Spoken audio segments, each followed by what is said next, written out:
വയനാട് ദുരന്തത്തെ രാഷ്ട്രീയ നേട്ടങ്ങൾക്കായി ഉപയോഗിക്കാൻ ശ്രമിച്ച ഇന്ത്യ മുന്നണിക്കുള്ള പ്രഹരമാണ് ഇന്ന് ഹൈക്കോടതിയിൽ നിന്ന് ലഭിച്ചിരിക്കുന്നത്.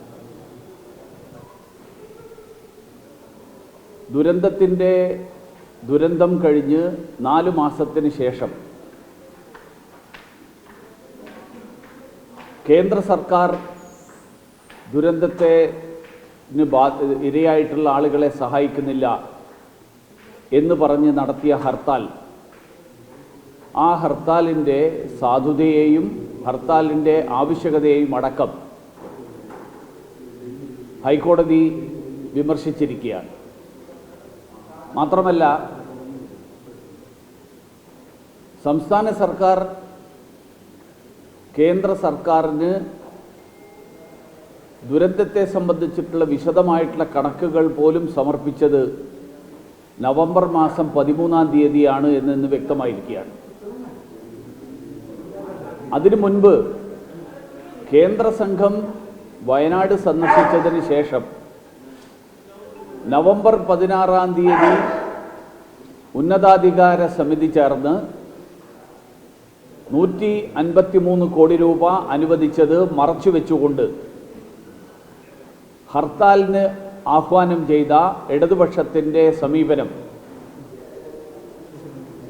ജനങ്ങളെ എത്രമാത്രം കബളിപ്പിക്കാൻ ഏതറ്റം വരെയും പോകും എന്നുള്ളതിൻ്റെ ദൃഷ്ടാന്തമാണ്.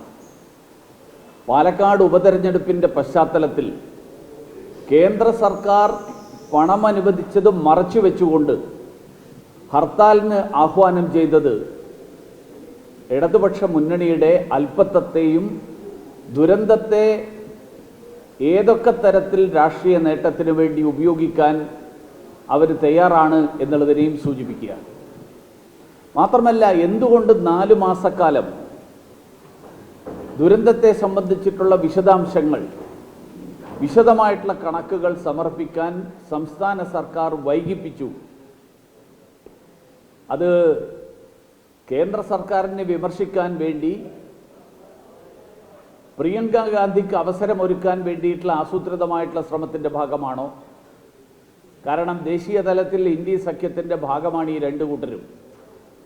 അതുകൊണ്ട് ഉപതെരഞ്ഞെടുപ്പ് നടക്കുമെന്ന് അറിഞ്ഞുകൊണ്ട്, ഉപതെരഞ്ഞെടുപ്പിൽ പ്രിയങ്ക ഗാന്ധി സ്ഥാനാർത്ഥിയാകുമെന്ന് അറിഞ്ഞുകൊണ്ട്, ആ ഉപതെരഞ്ഞെടുപ്പിൽ കേന്ദ്ര സർക്കാരിനെതിരായിട്ട് വിമർശനം ഉന്നയിക്കാനുള്ള ഒരു വാദമുഖം എന്നുള്ള നിലയിൽ അങ്ങനെ ഒരു വാദമുഖം സൃഷ്ടിക്കാൻ വേണ്ടി ബോധപൂർവം ഈ കണക്കുകൾ സമർപ്പിക്കാൻ വൈകിച്ചതാണോ എന്നുള്ള ചോദ്യം കൂടി ഉയരുകയാണ്.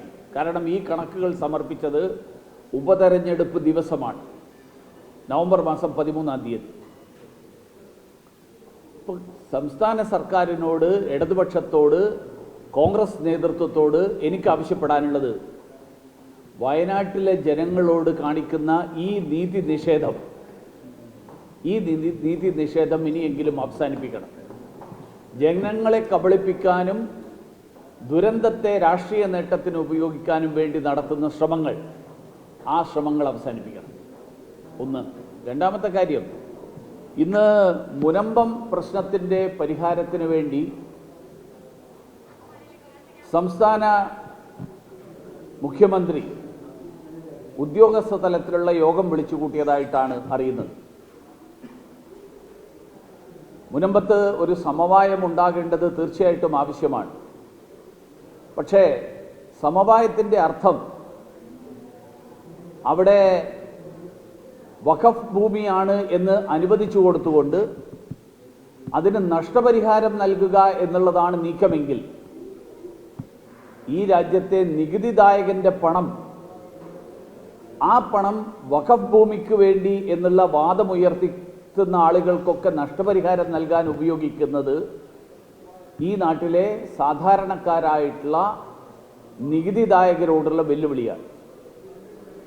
ഒരു മതത്തിന് വേണ്ടിയിട്ട് നികുതിദായകന്റെ പണം ഉപയോഗിക്കുന്നത് യാതൊരു നിയമത്തിൻ്റെ മുന്നിൽ ഒരു പ്രാബല്യവുമില്ലാത്ത വാദങ്ങൾ അംഗീകരിച്ചുകൊണ്ട് നികുതിദായകന്റെ പണം ഈ തരത്തിൽ ഉപയോഗിക്കുന്നത് അങ്ങേയറ്റത്തെ തെറ്റായിട്ടുള്ള പ്രവണതയാണ്.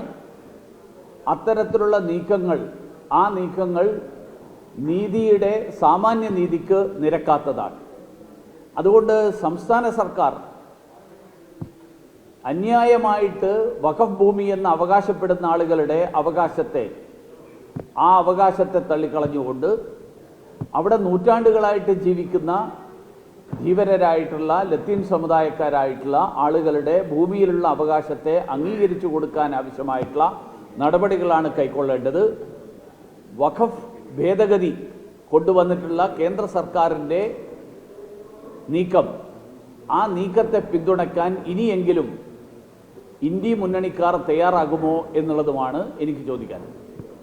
കേന്ദ്ര സർക്കാരിൻ്റെ മുൻപാകെ സംസ്ഥാന സർക്കാർ ആദ്യ മെമ്മോറണ്ടത്തിൽ ആവശ്യപ്പെടുന്നത് 260 കോടി രൂപയാണ്.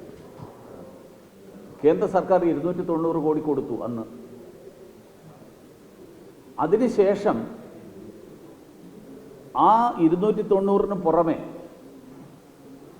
388 കോടി സംസ്ഥാന സർക്കാരിൻ്റെ കൈവശം നേരത്തെ കൊടുത്തതിൻ്റെ ബാക്കിയിരിപ്പുണ്ട്.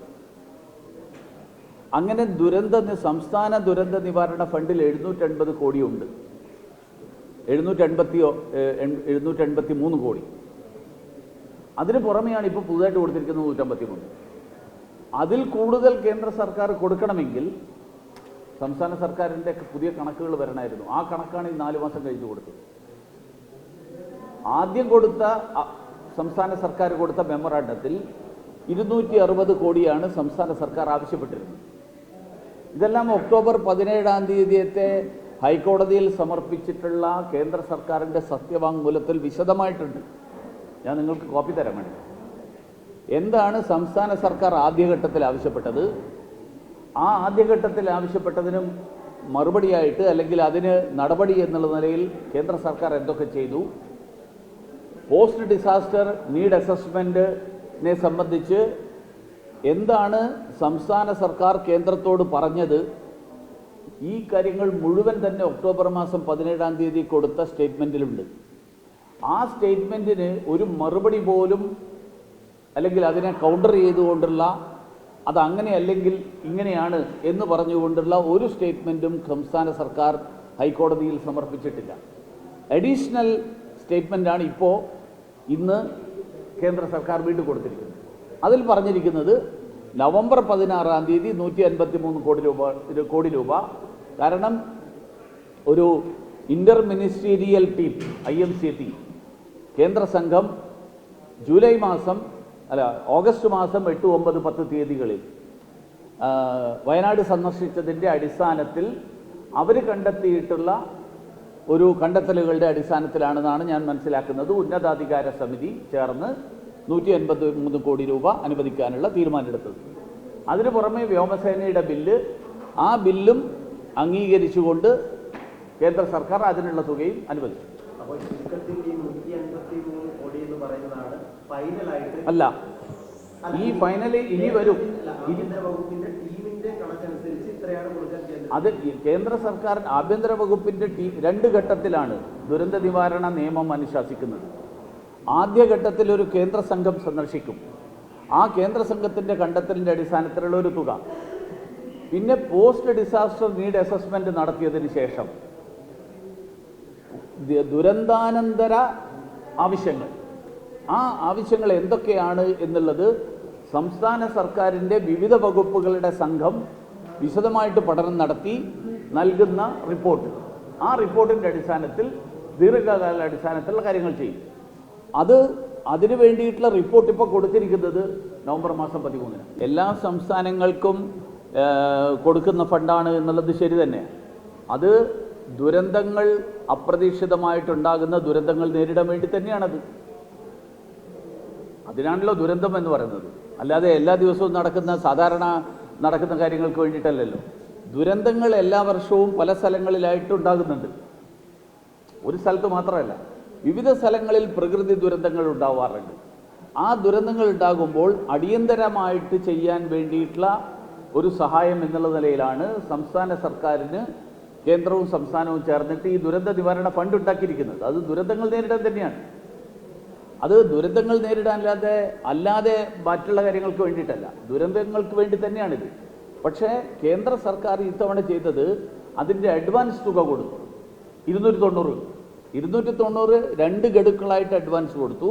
അതിന് പുറമെ ഇപ്പം 153 അഡീഷണൽ ആയിട്ട് അനുവദിച്ചു. അപ്പോഴും നേരത്തെ അനുവദിച്ച ദുരന്ത നിവാരണ ഫണ്ടിൻ്റെ 380 കോടി രൂപ ഇപ്പോഴും ചെലവഴിക്കാതെ ബാക്കിയിരിപ്പുണ്ട്.